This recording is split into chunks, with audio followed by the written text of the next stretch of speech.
Yeah, how you doing? This is Heavy Starch here. Just wanted to show off work in progress I got here. Went out and got the new Sledgefire, you know, from the Zombie Strike line. Love the gun, totally hate the color as usual. Right now, the paint is just beginning to come into fruition. What I like about the gun is you got the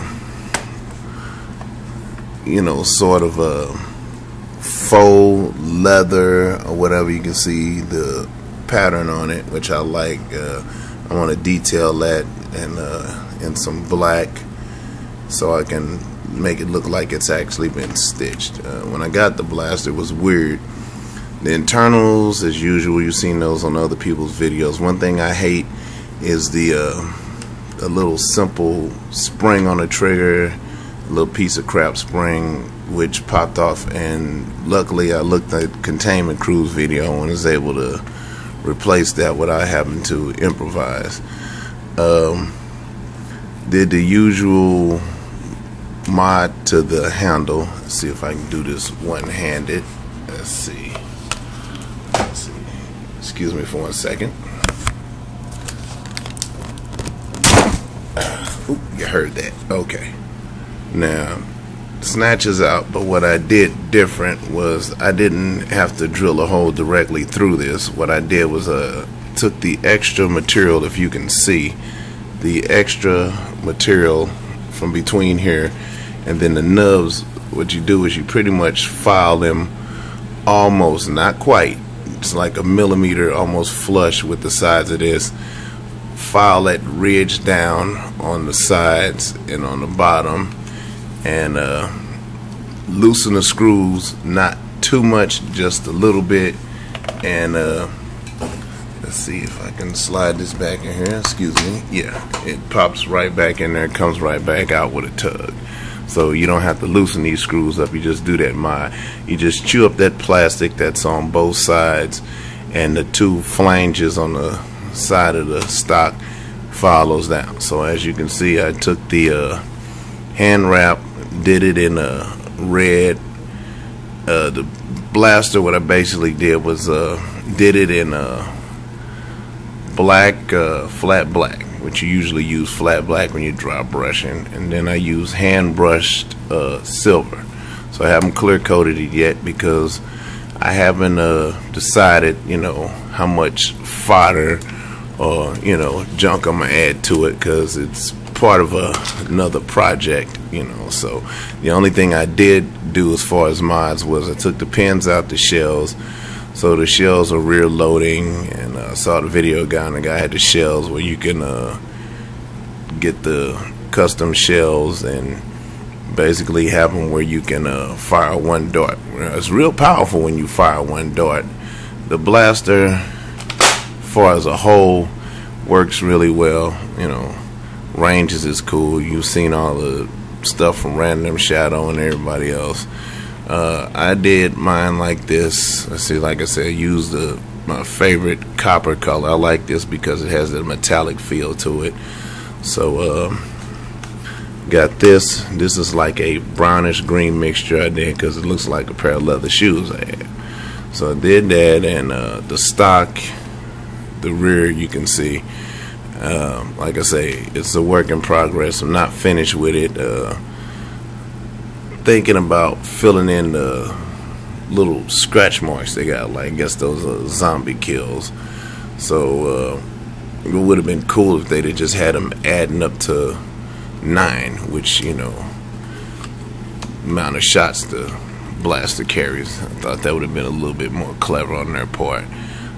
Don't have any really practical sling attachments on here except for those 2 at the top and the 1 at the front, but it seemed like those are more or less interfere with aiming the thing.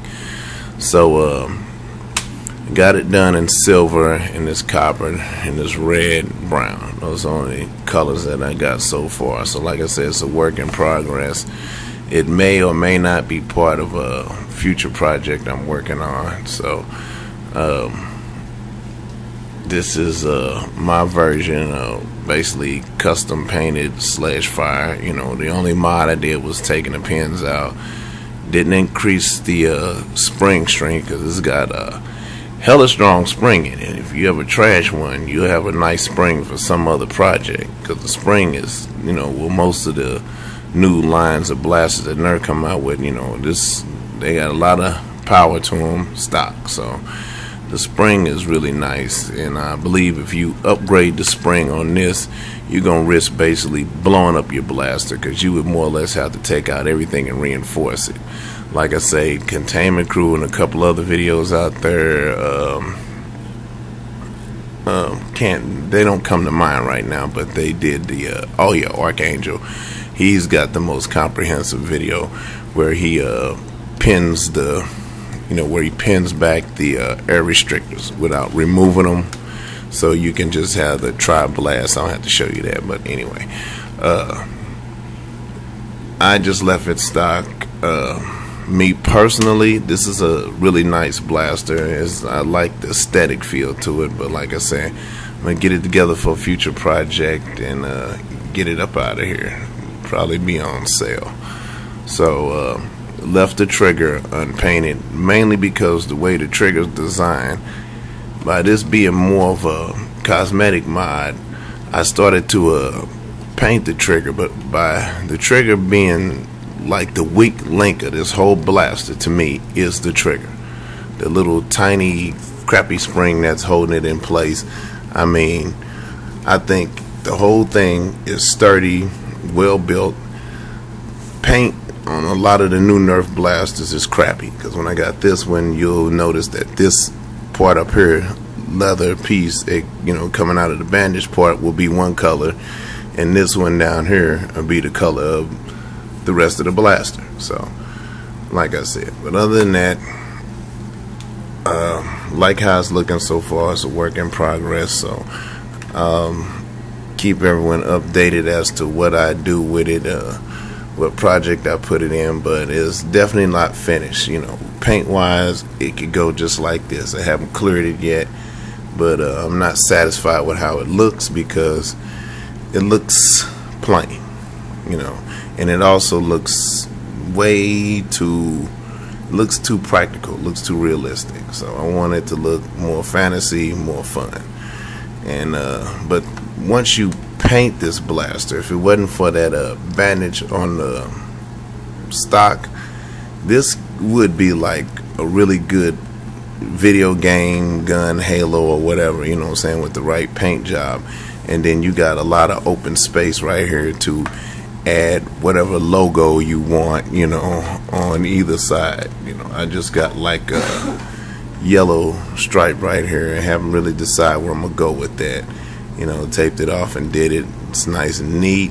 Like I said, I'm not done with it, but I like the way the light plays, and the daylight looks really nice, you know what I'm saying. And I hand brush painted, you know what I'm saying, the body of the blaster, you know what I'm saying. Other than the black primer, everything on here is hand painted by me, yours truly. So I like the way it turned out. Plus, I wanted to make sure you can see where the light reflects off of it. It's hand painted. There are no brush strokes at all, so everything looks realistic, you know, a tribute to my talents. But for the most part, you know, this is the Sledgefire. So this is a Heavy Starch signing off, and you already seen this one. So this is Heavy Starch signing off. Don't hate, congratulate. If sound a little draggy, a little crappy, there's probably something wrong with your computer or your phone. Peace.